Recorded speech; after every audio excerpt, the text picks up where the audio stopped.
એગ્રીવન company કુશક 2i drone લાવી છે, જે એક દિવસની અંદર 25 થી 30 એકરની અંદર દવાનો છંટકાવ કરી આપે છે.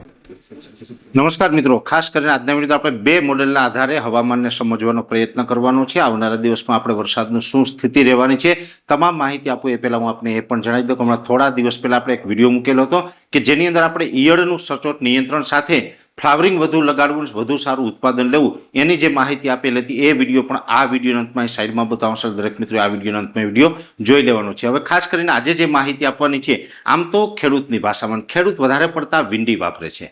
જો કે વિંડીની અંદર પણ પ્રીમિયમ વર્ઝન હોય, સાદા વર્ઝન બધું અલગ આવે, છતાં વિંડીથી પણ બતાવવું છે ને આપણે જીએફએસનું જે આઈએમડી દ્વારા મોડેલ ચલાવવામાં આવે છે એનાથી પણ બતાવવાનું છે. પણ આ જે વિંડીમાં બતાવે એ પ્રમાણનું એક અનુમાન હોય છે, એમાં પણ ઘણી વખત સિસ્ટમ બતાવતી હોય, ઘણી વખત ફંટાઈ પણ જતી હોય, એ ચોક્કસ નથી હોતું. છતાં પણ હું આપને બતાવું કે અત્યારે જે પ્રમાણે સ્થિતિ છે એ પ્રમાણે વિંડી મુજબ જોવા જઈએ તો પણ અત્યારે એક અહીંયા બંગાળની ખાડીમાં, કેમ કે આ અરબ સાગર છે, આ બંગાળની ખાડી છે, બંગાળની ખાડીની અંદર આજે 15 ઓગસ્ટના રોજ અહીંયા એક જે અસ્થિરતા છે એ સક્રિય છે.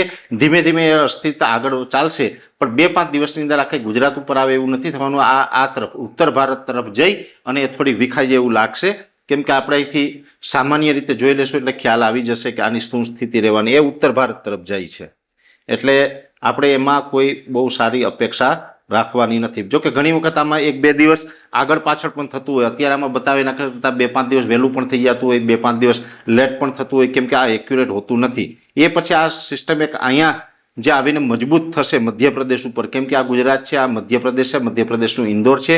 મધ્ય ભારતના ભાગ ઉપર આવીને આ જોવા જઈએ તો લગભગ 25 તારીખ થઈ જશે ત્યારે આ સિસ્ટમ છે એક અહીંયા આવશે. જો કે અત્યારે કદાચ આની દિશા બદલાવતું બતાવશે, અલગ અલગ દિશા બતાવશે, પણ સમય આવતા જે મારો અનુભવ પ્રમાણે મને લાગે છે કે આ વિંડી છે ને એનું મોડલ પણ પછી પાછળથી કદાચ ફરી શકે છે ને એ ગુજરાત ઉપર આવી શકે છે. એટલે 25 તારીખે ઇન્દોર પાસે આ જે સિસ્ટમ પહોંચે છે એ આમ જોવા જઈએ તો વિંડી છે એ તો સ્થિર બતાવે છે, થોડુંક વિખાતું પણ બતાવશે, પાછું મજબૂત થઈ જશે, કેમ કે આમાં વેરિએશન ઘણું બધું આવે છે. અને એવી જ રીતે આપણે આમ જોવા જઈએ તો વિંડીના માધ્યમથી તો 30 તારીખે જોવા જઈએ તો આ વધુ સ્ટ્રોંગ થાય છે. પણ 30 તારીખે સ્ટ્રોંગ થાય છે, પણ મધ્યપ્રદેશ ઉપર કંઈ 5 દિવસ 25 ઓગસ્ટથી લઈને 30 ઓગસ્ટ સુધી 5 દિવસ કોઈ ને કોઈ એક રાજ્યની અંદર સિસ્ટમ છે એ ફસાઈ જાય એવું તો ક્યારેક જ બનતું હોય. એટલે આ કદાચ ફસાશે નહીં. 30 તારીખ પહેલાં તો આ સિસ્ટમથી ગુજરાત કદાચ પહોંચી જશે, આવું એક બેઝિક અનુમાન છે.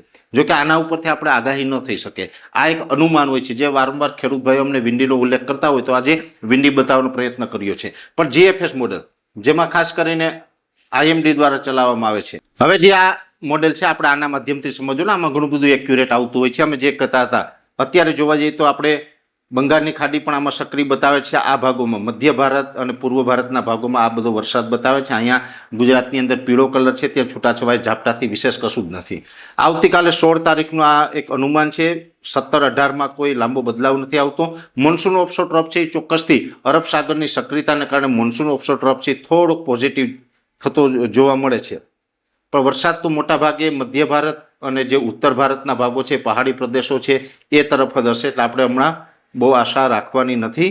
ખાસ કરીને જોવા જઈએ તો આપણે આમ તો છેટ સુધી જવું છે, કેમ કે આપણે જે પ્રમાણે વાત કરી હતી કે 22 તારીખે વધારે સક્રિય થશે, તો આ 22 તારીખનું જે પેજ આવી ગયું છે, આ 22 તારીખનું પેજ છે એની અંદર આખી બંગાળની ખાડી છે એ સક્રિય થઈ ચૂકી છે.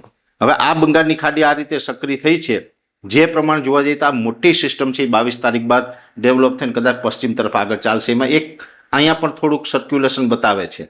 આ સર્ક્યુલેશન છે પણ 22 તારીખ અહીંયા હશે, બંગાળની ખાડી સક્રિય હશે તો ચોક્કસથી આ વિસ્તારને લાભ મળી શકે છે.